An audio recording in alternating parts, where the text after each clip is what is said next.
Sekarang apa saja sih sifat-sifat yang wajib? Kita mesti meyakini Allah mengutus Rasul, Allah mengutus Nabi untuk menyampaikan wahyu kepada kita semua.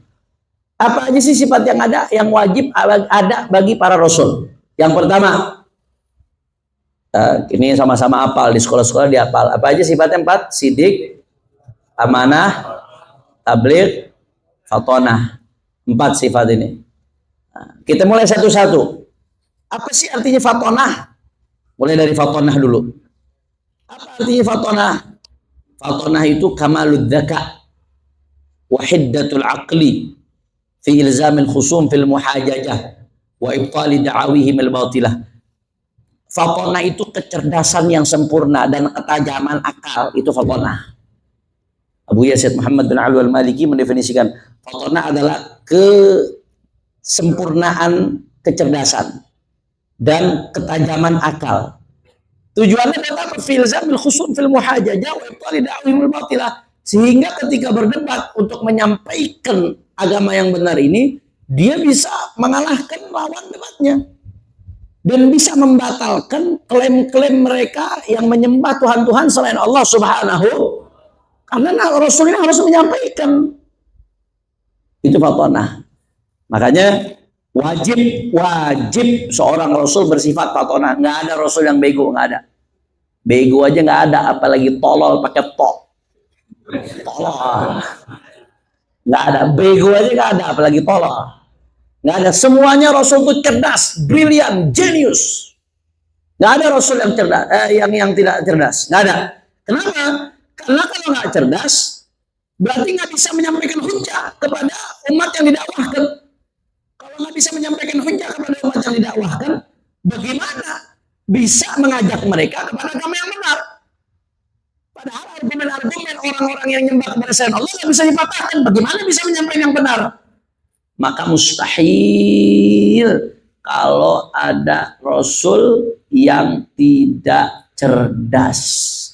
Jelas atau tidak? Nah, karena Al-Quran banyak menceritakan bagaimana para Rasul menyampaikan hujjah kepada umat-umatnya.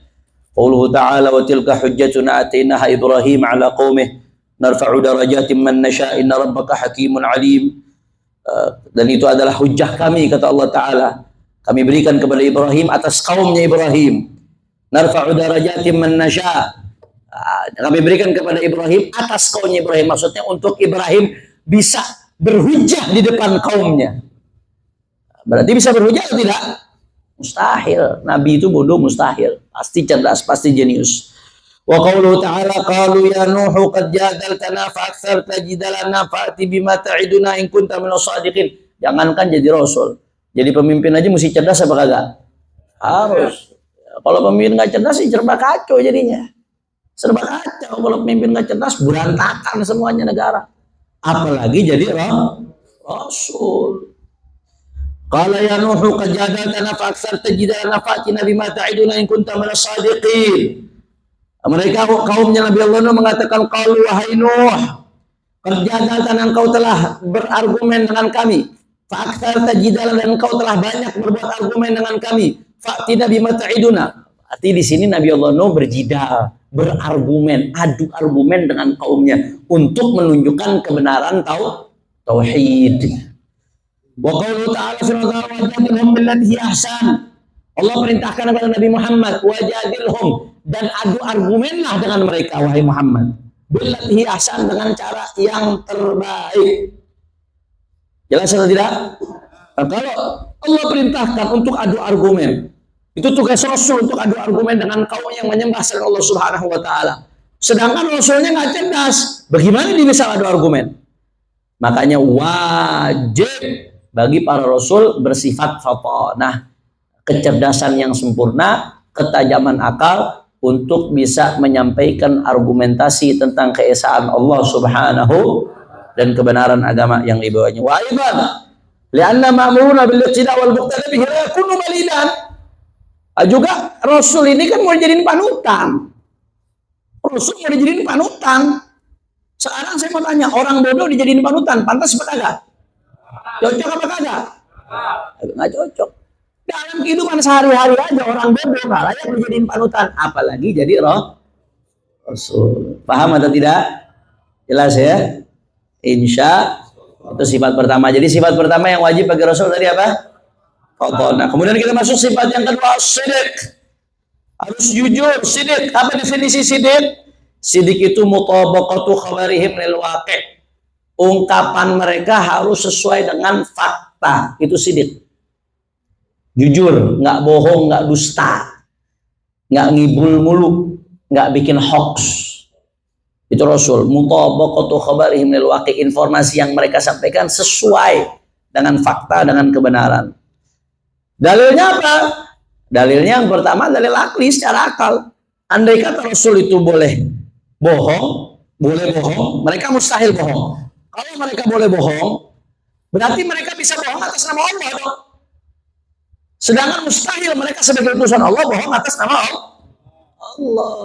Maka wajib bagi para Rasul yang merupakan pengemban wahyu yang diterima dari Allah Subhanahu wa Ta'ala untuk bersifat jujur. Karena apa yang disampaikan oleh para Rasul itu menyampaikan dari Allah Subhanahu.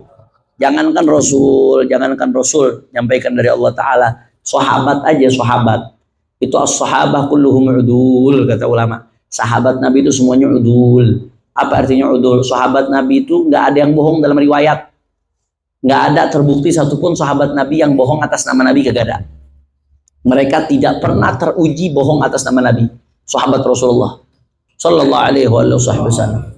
Makanya sahabat dikatakan kulluhum udul. Sahabat itu semuanya udul. Riwayatnya langsung diterima mentah-mentah. Kalau udah ada perawi di tingkatan sahabat atau bakat sahabat, nggak usah ditanya lagi ini perawinya sahih apa enggak, ini jujur apa enggak, ini perawinya dhabat apa enggak, nggak usah ditanya lagi. Kenapa? Karena udul. Sahabat itu semuanya udah udul. Nggak ada yang bohong satupun sahabat atas nama Nabi. Kalau sahabat saja tidak ada yang dusta atas nama Nabi, apalagi Nabi tidak mungkin, mustahil dusta atas nama Allah Subhanahu. Makanya Allah Subhanahu wa Ta'ala tegaskan dalam Al-Quran, wa sadaqallahu wa rasuluh. Maha benar Allah, maha jujur Allah, dan maha jujur Allah dan Rasulnya. Dan Allah mengatakan wa sadaqal mursalun, dan sungguh benar dan sungguh jujur para rasul-rasul utusan Allah. Wadhkur fil kitab Ismail innahu kana sadiqal wa'di wa kana rasulan nabiyya. Sebutlah, kata Allah Ta'ala, apa yang ada di kitabnya Ismail. Sesungguhnya innahu kana sadiqal wa'di, sesungguhnya Ismail itu jujur terhadap janjinya, nggak bohong, nggak khianat. Itu sifatnya Nabi Ismail alaihissalam. Ini menjadi dalil bahwasanya sahabat itu, Nabi itu semuanya jujur, wajib. Berarti kalau ada Rasul, mustahil nggak mereka bohong? Jawab mustahil atau tidak? Mustahil. Jelas ya? Tabligh yang ketiga. Syarat yang ketiga, para Rasul adalah tabligh, sifat wajib mereka. Apa itu tabligh? Ta'limuhumun nasa syara'i Allah liyurshiduhum ila sa'adati fid dunya wal akhirah. Tabligh itu artinya mengajarkan syariat Allah. Mereka menyampaikan syariat Allah kepada orang untuk membimbing mereka kepada kebahagiaan di dunia dan akhirat. Itu disebut tabligh. Jadi Rasul itu nggak boleh menyembunyikan apa yang diberikan kepada Allah, ya oleh Allah. Apa yang Allah informasikan, apa yang Allah wahyukan, yang untuk konsumsi umatnya wajib disampaikan. Nggak boleh diundur-undur, nggak boleh ditahan-tahan. Jelas atau tidak? La ilaha illallah. Dalilnya apa, Beb? Yang pertama dalil naqli, ya ayyuhar rasulu balligh ma unzila ilaika min rabbik. Wa in lam taf'al fama ballaghta risalata. Allah sendiri yang mengatakan kepada Nabi, ya ayyuhar rasul, wahai rasul, balligh ma unzila ilaika min rabbik. Sampaikan apa yang diturunkan kepadamu dari Tuhanmu, sampaikan perintah. Wa in lam taf'al fama ballaghta risalata. Kalau kamu tidak melakukan itu, kamu tidak menyampaikan, maka sungguh engkau tidak menyampaikan risalahmu. Wa qauluhu ta'ala rusulan mubasysyirin wa mundhirin li'alla yakuna lin-nasi 'ala Allahi hujjatun ba'da ar-rusul. Rusulan, Allah mengutus rasul-rasul. Tugasnya apa? Mubasysyirin, memberikan kabar gembira. Kalau kasih kabar gembira berarti nyampein enggak?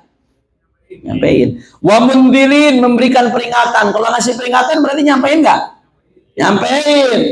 Kenapa harus menyampaikan Rasul?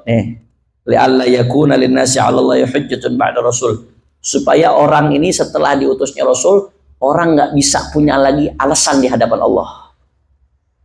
Kenapa kamu nggak sholat? Nggak tahu ya Allah. Dusta, Rasul sudah menyampaikan.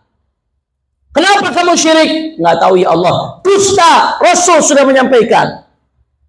Kenapa kamu makan riba? Kenapa kamu? Nggak tahu ya Allah. Dusta, Rasul sudah menyampaikan. Rasulullah sudah menyampaikan.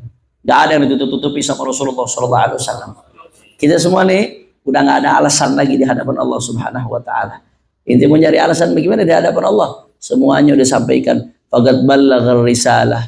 Makanya kalau khutbah tuh faqad ballaghar risalah wa addal amanah wa nasahal ummah wa kashafallahu bihil ghummah wa jahada fillahi haqqa jihadihi hatta atahu al-yaqin wa tarakana ala mahajjatin bayda lailuha kanahariha la yazighu anha illa halik.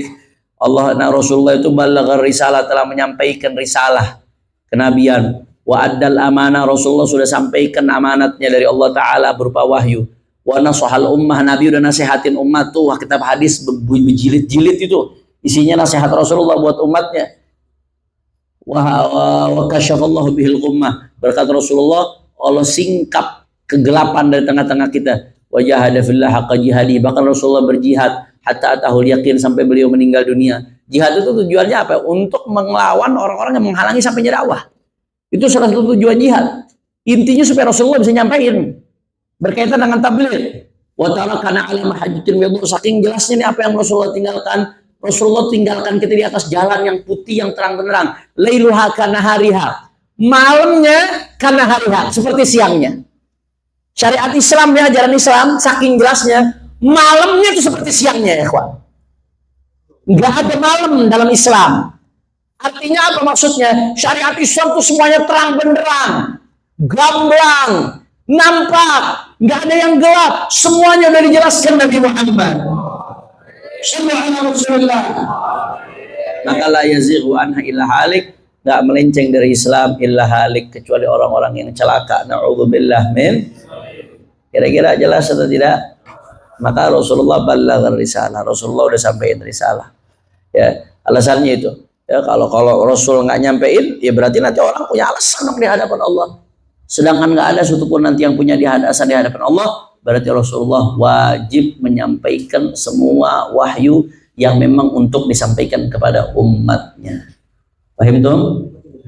Nah, itu yang ketiga. Yang keempat, al-amanah. Amanah. Apa artinya amanah di sini? Nah, ini nih kadang-kadang ngerti ini jangan pakai bahasa Indonesia. Amanah di sini artinya ismatuhum zahiran wa batinan min at-talabbus bimanhiyin anhu walau nahya karahatin. Para nabi dan para rasul itu ya mereka maksum, terjaga. Itu artinya amanah maksudnya. Jadi amanah di sini jangan ngertiin pakai amanat bahasa Indonesia, amanah nih, dia amanat orang, bukan. Amanah, pengertian amanah di sini kata Abu Yazid Muhammad bin Ali al-Maliki, sifat wajib amanah itu mereka para nabi itu maksum, terjaga baik secara zahir ataupun secara batin dari manhiyin anhu, dari hal-hal yang dilarang oleh Allah Subhanahu. Jadi yang namanya nabi nggak mungkin ngelakuin dosa walau nahya karahatin, walaupun larangannya berupa hal yang makruh doang, nggak mungkin. Nabi nggak mungkin ngelakuin yang makruh, apalagi yang haram. Mustahil Nabi ngelakuin yang makruh. Jadi Nabi itu terjaga, maksum. Itu maksudnya amanah. Dia betul-betul amanah ngejaga janjinya dia dengan Allah sebagai hambanya Allah. Nggak ada aturan Allah yang dia langgar. Jangankan yang haram, yang makruh juga dia langgar. Mereka nggak akan mengkhianati perintah dan larangannya Allah Subhanahu. Itu maksudnya amanah. Karena kalau yang maksudnya amanah harus menyampaikan amanat, ya itu dari tabligh. Tabligh itu kan udah menyampaikan wahyu. Maksudnya amanat itu maksum, ismatuhum, mereka dijaga dari dosa, zahiran wa batinan. Namanya Nabi nggak mungkin ngelakuin perbuatan dosa, nggak mungkin ngelakuin perbuatan maksiat sekecil apapun, zahiran wa batinan. Walau nahya karahatin, walaupun dosanya berupa sesuatu yang makruh, walaupun larangannya berupa larangan yang makruh, nggak mungkin. Para nabi melakukan sesuatu yang terlarang. La ilaha illallah. Jelas ya? Kenapa? Karena Allah Ta'ala mengatakan inni lakum rasulun amin di Al-Quran. Rasulullah hikayah tentang perkataan Rasulullah, sesungguhnya aku ini adalah Rasul yang amin, yang menjaga amanat. Nah, sebab juga secara akal kalau para Rasul ya melakukan maksiat, pelanggaran, bagaimana mungkin sedangkan kita diperintahkan untuk ngikutin mereka? Nggak masuk akal Rasul ngelakuin maksiat sedangkan kita diperintahkan untuk ngikutin mereka. Kalau mereka maksiat berarti maksiatnya kita disuruh ngikutin juga dong. Maka mustahil para Rasul itu bermaksiat kepada Allah Subhanahu wa ta'ala. Beb, tadi kata Habib walaupun larangan yang makruh Nabi nggak bakal ngelakuin. Tapi Beb, itu Beb kan minum diri makruh Beb. Minum diri hukumnya kalau ditinggalkan dapat paha, kalau dilakukan tidak dong. Tapi nggak bagus. Minum diri kan makruh Beb. Tapi kenapa dalam hadis Bukhari Rasulullah SAW karena yashrabu qa'iman, Rasulullah minum berdiri. Jadi dalam hadis Bukhari. Di dalam hadis lain naha Rasulullah SAW an syurbi qa'iman. Dalam hadis lain Rasulullah melarang orang minum berdiri. Tapi di hadis Bukhari ada keterangan, Beb. Karena Rasulullah SAW yashrabu, Bukhari atau Muslim salah satu. Rasulullah itu pernah minum berdiri. Katanya makruh. Katanya Nabi nggak ngelakuin makruh. Jawab jangan nih. Bulan depan aja deh ya. Bisa kacau nanti. Ahiba'il kiram. Jadi tadi Anda kembali ke pembahasan. Rasulullah itu nggak mungkin melakukan sesuatu yang dilarang. Amanah itu, maksum. Amanah maksudnya Rasulullah nggak mungkin khianat dengan perintah Allah. Rasulullah nggak mungkin melakukan sesuatu yang dilarang. Walaupun larangannya berupa sesuatu yang makruh. Nah ya karahatin kata Abu Yazid Muhammad. Terus gimana tadi Rasulullah dalam Sahih Bukhari Rasulullah minum berdiri.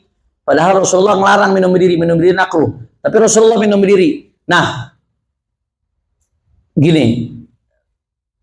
Jadi Rasulullah Shallallahu Alaihi Wasallam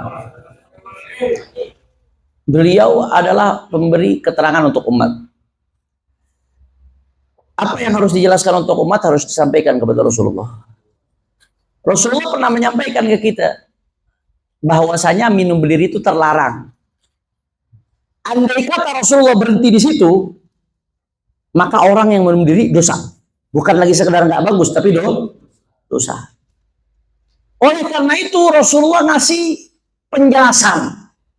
Dengan cara apa? Dengan cara Rasulullah minum berdiri. Untuk menunjukkan apa? Ini larangannya sifatnya bukan haram. Tapi larangannya sifatnya bagi kita makruh. Tapi bagi Rasulullah, karena Rasulullah harus menjelaskan perbuatan Rasulullah itu saat itu wajib hukumnya. Karena Rasulullah lakukan itu untuk menjelas. Jelas atau tidak? Jadi bagi Rasulullah minum berdiri yang dilakukan Nabi saat itu hukumnya wajib. Kenapa? Karena fi maqamil bayan. Karena kalau Rasulullah nggak minum berdiri, itu larangannya berlakunya jadinya haram. Ente minum berdiri dosa hukumnya. Tapi Rasulullah akhirnya minum berdiri untuk meringankan bahwasanya ini dilarang, nggak bagus, tapi nggak sampai Rasulullah akhirnya minum berdiri untuk menjelaskan. Bagi kita itu makruh karena ada larangan. Cuman larangannya nggak sampai haram, makruh. Tapi bagi Nabi saat sekali itu Nabi minum berdiri, itu hukumnya wajib bagi Nabi karena konteksnya untuk menjelaskan. Kalau Nabi nggak jelaskan saat itu, maka umat jadinya nggak ngerti hukum. Akhirnya itu berlaku larangan sampai pada tingkatan haram. Kira-kira jelas atau tidak? Jadi andai kata ulama usul fikih mengatakan andai kata Nabi SAW melakukan perbuatan-perbuatan yang bagi kita itu hukumnya makruh, maka bagi Nabi itu hukumnya nggak makruh. Kenapa bagi Nabi nggak makruh? Karena Nabi konteksnya menjelaskan. Bagi Nabi hukumnya menjadi wajib. Kira-kira jelas? Faham? Insya. Jadi tadi sifat-sifat yang wajib bagi Nabi apa yang pertama? Khatona artinya apa? Bisa nggak ada Nabi yang bodoh? Boleh atau tidak ada Rasul bodoh? Kemudian yang kedua apa? As-Siddiq jujur. Berarti boleh nggak ada Rasul berbohong? Nggak boleh. Yang ketiga, ada nggak boleh? Boleh nggak Rasul menyembunyikan? Nggak boleh. Yang keempat, amanah. Boleh nggak Rasul maksiat? Enggak. Amanah maksudnya al-ismah minadz dzunub. Wallahu a'lam bishawab. Mudah-mudahan yang sedikit ini bisa bermanfaat.